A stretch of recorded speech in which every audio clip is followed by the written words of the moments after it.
Welkom terug by die Groot Ontbyt. As deel van Familiedag gesels ons vanmôre met die hoof van Focus on the Family Africa.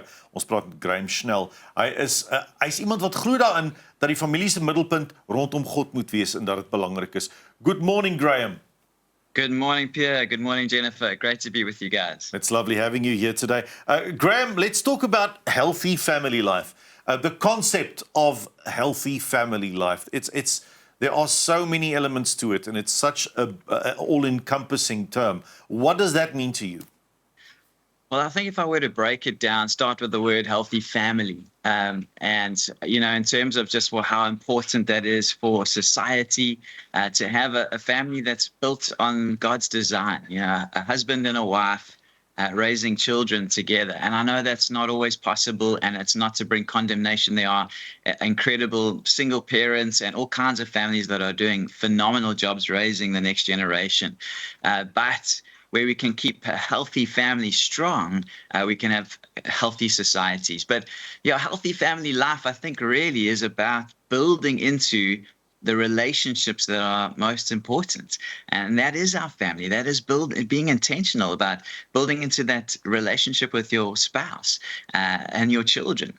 And from a wider perspective, your parents and, the wider family dynamic, it is absolutely vital. And all the statistics show when family is strong, society is strong. In fact, I had a conversation once with a medical researcher many, many years ago. It was in the height of the AIDS pandemic. And she said, where family is strong, AIDS is weak. And honestly, you could substitute that for so many other things. Where family is strong, poverty is weak. Where family is strong, crime is weak. And again, I'll point you to research studies that will prove those things. And so we've got to just put a greater emphasis on the importance and the value of healthy family life. In today's fast-paced life, how do we stay connected practically, and how do we nurture those relationships? Yeah, I think one very good practical tool that if everyone could just take away one thing would be to eat dinner together around the table as often as possible. Try and make it maybe a minimum of 3 times a week.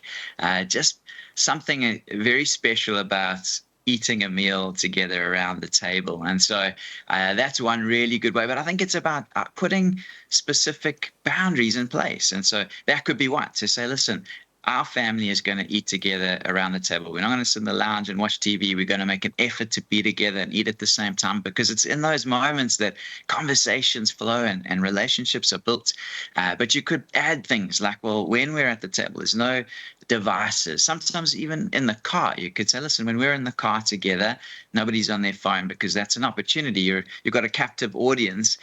You can spend that time building into your family. So I think it's about finding the kinds of things that work for your family, but it's being really mindful and intentional and thinking about what are the boundaries we can put in place, the rules, the family rules we could have to help foster and build that environment of healthy family where we can really connect with each other in a meaningful way, rather than just often feel like we're just passing ships in the night.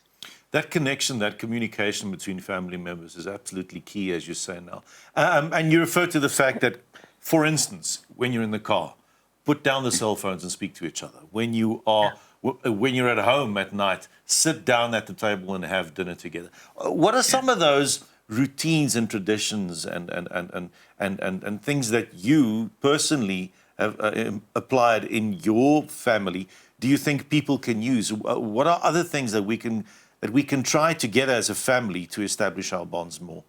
Yeah.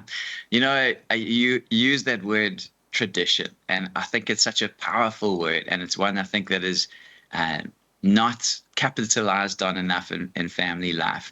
When we ask people, what made your family life sweet when you were young, when you were a child? So often the words that they'll begin with are, we always.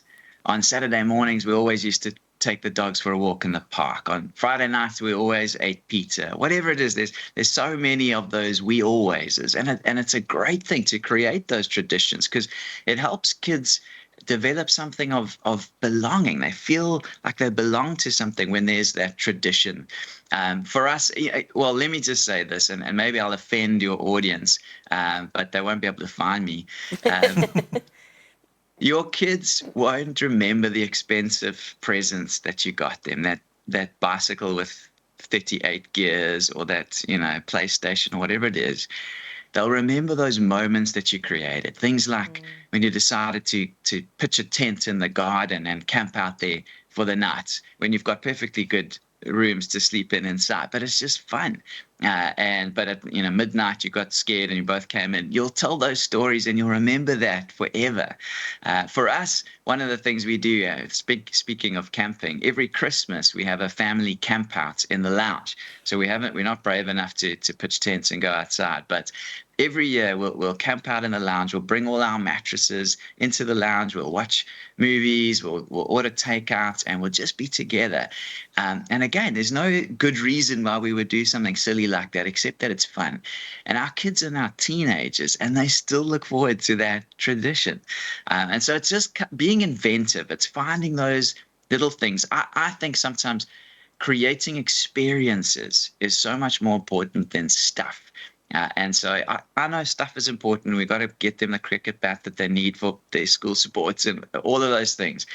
But when we can be intentional about creating moments and experiences, that's the stuff of tradition and the we always that they'll remember when they're much older themselves.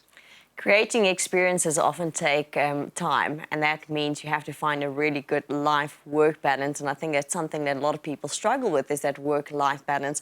How do you create that? Yeah, it is tough. I mean, and we live in a world, I think the pace is just increasing. Every year, it feels like the years go faster. I keep using that word intentionality. It does take being intentional and not just sliding into this drift of busyness and being on this hamster wheel. And again, putting boundaries in place. One of the focus authors, his name is Kevin Lehman, he wrote a book, It's Your Kid, Not a Gerbil, or you could say a hamster.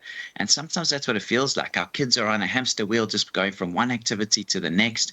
Sometimes we've got to be, as parents, the ones that say, hey, let's pull back a little bit. But of course, we're busy. And again, it requires that intentionality to say, I've got to put boundaries in place, because at the end, there's that famous kind of quote that says, on your deathbed, nobody ever on their deathbed said, I wish I'd spent more time in the office. It's always the family and the relationships that they wish that they had spent more time investing in. So we've just got to be mindful of that.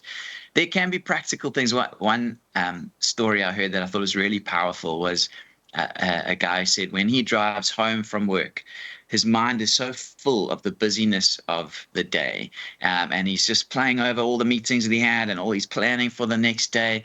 But he's realized that there's a particular lamppost that's exactly halfway between the office and his home. And he's become very aware of this lamppost. And when he drives past this lamppost, he makes this intentional effort to say, okay, now I've got to place the office and all the day and all of its worries behind me. And I've got to be focused on what I'm going towards. And that's now my family, my wife, my kids.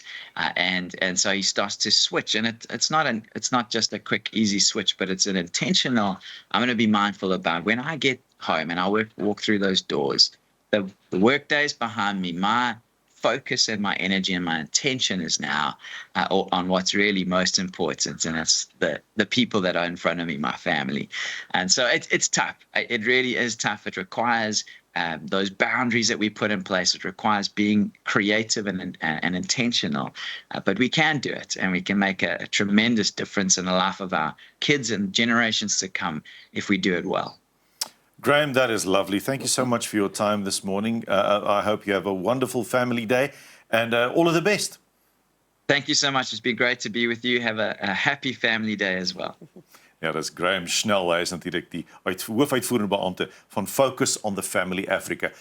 Intentionality, doelbewuste besluite. Dit is jou as 'n ouer of 'n leierfiguur in jou gesin se verantwoordelikheid om daai besluit te neem en te sê, hier trek ek 'n lyn, hier is familietyd. hier gee ek om oor die mense wat saam met my in hierdie huis is. Dis nie net werk en ek nie. Dis nogal belangrik.